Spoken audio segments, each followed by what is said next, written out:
안녕하세요. 코로나에 발이 묶여 3년 만에 찾은 몽골의 짧은 여행기를 연재합니다. 아직 풀리지 않은 현지 코로나 검사가 부담이 되어 오트공 탱게르에서 홍고린 엘스까지 남북으로 종주하려던 한 달가량의 일정을 반으로 줄여 7월 21일부터 8월 4일까지 15일간의 일정으로 남고비를 다녀왔습니다. 보름간의 남고비 여행기는 현지 스케치를 중심으로 담으려 합니다. 여행지에 대한 구체적인 소개는 앞서 올린 영상물들을 링크하도록 하겠으니 참고하시기 바랍니다. 7월 22일 여행 첫 기항지인 바가가질링 촐로로 향합니다. 울란바토르를 떠날 때부터 흐렸던 날씨는 투브 아이막을 지날 무렵 비로 뿌려졌습니다. 올 들어 비가 잦았는지 남고비로 향하는 포장도로는 곳곳이 패여 있었지요.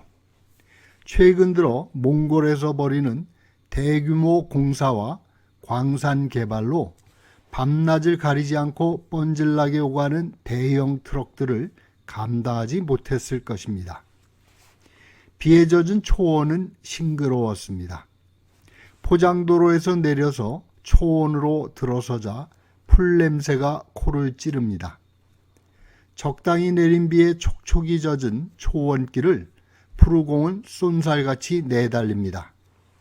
포장도로를 달리는 동안 날렵한 승용차들의 길을 내주며 비칠거리던 쇳덩어리 차는 비로소 기운을 차려 바람소리를 내며 달립니다. 조금 전까지도 보란듯이 앞서 달리던 일제 승합차 도요다의 에이스는 초원에 들어서며 주춤거립니다. 두 대의 푸르공이 매연 냄새를 풍기며 앞질러 달아납니다. 여행자들의 발길이 준 탓인지 초원은 본연의 야성을 보여주고 있었습니다. 한껏 자란 풀들이 바람에 흔들리며 초록의 물결을 일으킵니다. 농경민들에게는 땡볕에 김을 매는 저주의 대상이지만 가축을 기르는 유목민들에게는 기름져 보이는 풀들입니다. 칭기즈칸이 이곳에서 말을 풀어 풀을 뜯겼다는 전설이 실감나게 다가옵니다. 촉촉이 비에 젖은 야생 부추꽃들 사이로 얼마쯤 달릴 무렵 운전수가 창밖을 가리킵니다. 젤이라 불리는 몽골 가젤들이죠. 한가로이 풀을 뜯던 젤들이 꼬리를 위아래로 오르내리며 달아납니다. 카메라에 담을 틈도 없이 젤은 점이 되어 사라졌지요. 동몽골의 초원에선 수많은 젤들이 무리를 지어 달리는 모습을 볼 수 있다지만 고비에서는 바가가질링 촐로의 초원에서 얼마 남지 않은 젤들이 명맥을 이어가고 있습니다. 납작하게 보이던 바위산들이 가까워집니다. 바위 사이를 헤집고 신랏 같은 길을 따라 들어서자 비로소 바가가질링 촐로의 대분지가 펼쳐집니다. 분지의 평원에는 수많은 차들이 모여 있습니다. 나담 행사가 벌어진 듯 합니다. 몽골의 국가적인 나담은 7월 11일부터 13일까지지만 지역마다 별도의 작은 나담 행사들을 벌이죠. 나담은 근 한 달을 두고 이곳저곳에서 크고 작은 행사들을 벌이게 됩니다. 시간이 된다면 잠시 들러보고 싶었지만 날이 저물기 전에 서둘러 민박집으로 향합니다. 단골로 들르는 민박집이지만 그곳은 몽골의 현지 여행사들도 종종 손님들을 데리고 오기 때문에 늦었다가는 게르가 모자랄 수도 있습니다. 미리 전화로 당부를 해두어도 먼저 도착하는 이들이 우선입니다. 내일을 장담하지 않는 유목민들의 습속 탓인지 몽골에서의 약속은 부질없는 일이죠. 문서로 작성한 예약이나 계약도 아무 의미가 없습니다. 눈앞에 당도한 이들이야말로 가장 확실한 손님인 것입니다. 그렇다고 손님을 밖에서 재우지는 않습니다. 게르가 모자라면 주인 가족이 묵던 게르를 비워주기도 하고 한 게르에 연암은 명도 집어넣습니다. 침대가 모자라면 주인은 침대를 내어주고 바닥에서 자기도 합니다. 를 여행할 때 일이 생각납니다. 예약한 민박집에 도착하니 침대가 모자랐습니다. 알아서 끼어 자기를 바랐지만 동방예의지국의 여행자들은 자기만의 침대가 필요했지요. 주인은 말을 타고 침대를 사러 떠났습니다. 주인은 날이 저물도록 돌아오지 않았지요. 소음에서 친구를 만나 한 잔을 나누다 취했던지 아니면 소음에서 뚝딱거리며 침대를 만들고 있는지도 몰랐습니다. 게르 앞에 쪼그리고 앉아 우리 오빠 말 타고 서울 가시면 비단구두 사가지고 오신다는 동요 오빠 생각을 부르던 여행자들은 결국 구멍가게 주인이 내어준 안방에서 잤습니다. 버젓한 여행자 캠프도 마찬가지죠. 두 사람이 한 게르를 쓰기로 몇 달 전부터 예약하지 않았느냐고 핏대를 올리고 항의해봐야 소용이 없습니다. 다른 손님들이 먼저 와서 게르를 내주다 보니 모자라게 되었다고 합니다. 예약이 되었다고 앞서 도착한 손님들을 한대로 내쫓을 수가 없다는 말이죠. 한 게르에 여럿이 끼어 자게 되었다고 궁시렁거리는 이국의 여행자들을 그들은 난감해했습니다. 왜 그리 화를 내는지 이해하지 못합니다. 서너시 한 게르에서 하룻밤 자면 될 것이지 다른 이들을 내쫓고 꼭 둘이서 한 게르에서 자야만 하는 예약이라는 것을 그들은 도무지 이해하지 못했습니다. 결국은 서둘러 도착하는 수밖에 없지요. 1년 전부터 미리 해둔 예약이건 수시로 전화로 다짐을 받은 약속이건 아무 소용이 없었습니다. 그것은 한 푼이라도 더 벌려는 탐욕만은 아닙니다. 그들은 찾아온 손님을 내쫓는 것보다는 함께 끼어 자는 게 낫다고 생각합니다. 게르가 모자라면 몽골 운전사나 가이드는 유목민 가족들 틈에 끼어 잤습니다. 오랜만에 만나 이런저런 이야기를 나누며 이불을 함께 덮고 자는 그들은 모두가 오래된 가족이었습니다. 다행히 민박집의 게르는 비어 있었습니다. 그런데 서양 사람들 몇이 유목민 주인의 게르에서 얼굴을 내밉니다. 불길한 느낌으로 바라보는데 누군가 인사를 건네옵니다.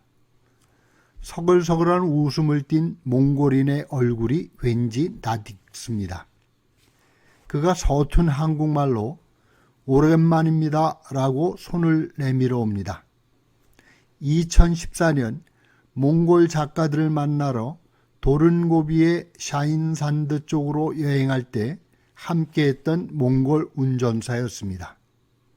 일정에 쫓겨 질러가는 길로 들어섰다가 길을 잃어 광산 노동자들의 숙소에서 끼어 자던 일이 생각났습니다. 스위스에서 온 여행자들을 태우고 여행 중이라고 했죠. 턱수염을 기른 서양 여행자들을 몇몇이 주인집 게르를 차지하고 있었습니다. 빡가가즐링 촐로로 들어섰을 때 한국 여행자들도 보았습니다. 이제 막 피어나는 야생 부추꽃을 보려고 차를 세우자 그들은 말을 건넬 틈도 없이 서둘러 자리를 떠났습니다. 코로나 탓일까요? 게르를 빼앗길까봐 앞서 달린 것일까요? 아니면 먼지를 뒤집었을까봐 서둘러 차를 앞서 떠난 것일까요? 그 자리에 머물렀다면 어떤 이야기를 나누었을까? 어디에서 왔는가? 언제 왔는가? 어디로 가는가? 여행비는 얼마에 왔는가? 이야기를 나눈다기보다는 서로를 비교하고 우열을 가늠하는 물음이 흔합니다. 여행 중에 만난 몽골인들은 그런 물음이 없었습니다. 말없이 한 잔 가득 담긴 수태차나 마유주를 건넬 뿐이었죠. 바가가질링 촐로는 남고비로 가는 포장도로에서 벗어나 60여 킬로미터를 들어오는 곳인지라 일정이 바쁜 여행자들은 그냥 지나칩니다. 전기도 들어오지 않고 여러모로 불편하지만 남고비로 향하는 여행길에는 오래된 의식처럼 이곳에서 첫날 밤을 보내왔습니다. 바깥 주위는 낯빛이 더 검어지고 등은 구부러졌지만 아직 반가운 웃음으로 손님을 맞이합니다. 아직 그들과 양기름때가 반질반질한 이불을 함께 덮고 이런저런 이야기를 나누며 잠이 들어보지는 못했지만 그이들의 코고는 소리가 들리는 게르에서 여행의 첫 밤을 보내고 싶었습니다.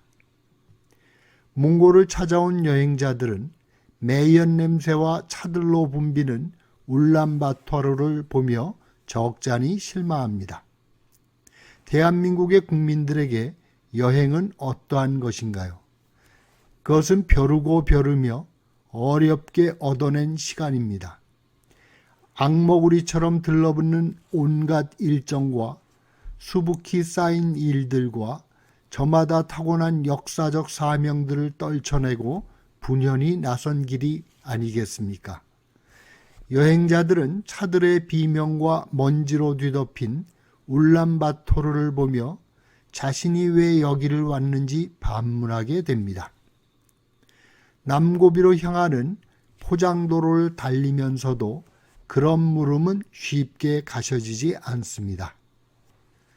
포장도로를 벗어나 젤이 뛰는 초원과 누만년의 바람이 깎아놓은 바가가질링 촐로의 바위 사이를 거닐며 비로소 그 답을 얻게 됩니다.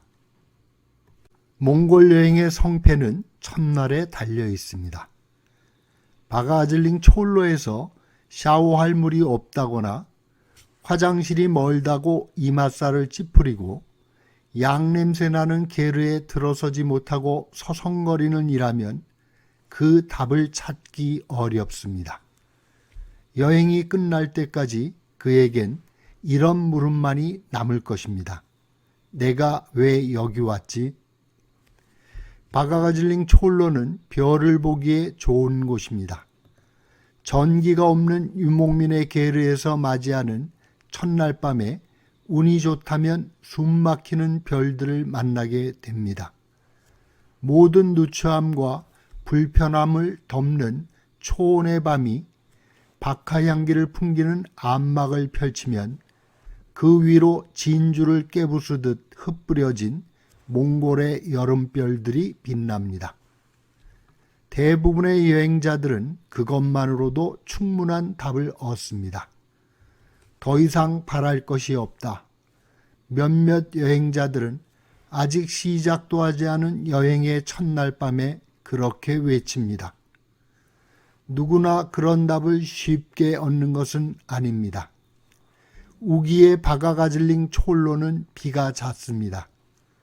난데없이 빗방울이 게르를 적시고 천둥과 벼락으로 흔들기도 합니다. 묵직한 구름들이 야훼를 위해 모여들어 밤새 별들을 숨기기도 합니다. 어떻게 바가가질링 촐로의 별들을 만날 수 있을까요? 모릅니다. 불가해한 물음의 답은 언제나 전생이 말해줍니다. 자신의 전생을 알려면 지금의 삶을 보라는 성철 스님의 말씀처럼 바가가질링 촐로의 별들은 이곳을 찾아온 여행자가 전생을 어떻게 살았는지를 말해주는지도 모릅니다. 숨막히는 별들을 만난다고 너무 감격하지 말기 바랍니다. 죽어도 좋다며 별에 취하여 여행 첫날 독한 보드카를 하염없이 마신 여행자들은 이튿날 불타는 열사의 바얀자크를 지나며 죽지도 못하는 고통을 겪게 됩니다. 전생은 멀고 숙취는 너무 가깝습니다. 함께하는 여행자들에게 바가가질링 촐로의 첫날 밤을 잘 넘기라고 일러두지만 한두 사람은 매번 그 고비를 넘지 못합니다. 벼르고 벼러서 찾아온 몽골을 만난 첫날 밤에 쏟아지는 별들을 내버려 두고 어찌 잠들 수가 있느냐며 외려 목소리를 높이던 이들은 며칠 동안 묵언 수행에 이릅니다. 별이 지면 꿈도 지고 슬픔만 남아요. 70년대 별만 보면 부르던 노래가 있지 않던가요? 올여름 함께한 여행자들은 그런 시험을 능숙하게 통과합니다. 바가가질링 촐로의 첫날 밤을 별들보다 고요한 밤을 맞이하게 됩니다. 감탄사나 탄성도 없이 반쯤은 이미 유목화된 정신을 거느리고 정든 게르에서 잠이 들었습니다. 바가가질링 촐로의 첫날 밤은 비도 오지 않았고 별들도 성그렇습니다. 손님들에게 방을 내어주고 뒤채로 옮긴 몽골 주인의 게르에서 코고는 소리가 멀리서 우는 낙타 울음처럼 들려왔습니다. 오늘도 몽골 이야기에 귀를 기울여 주셔서 대단히 고맙습니다.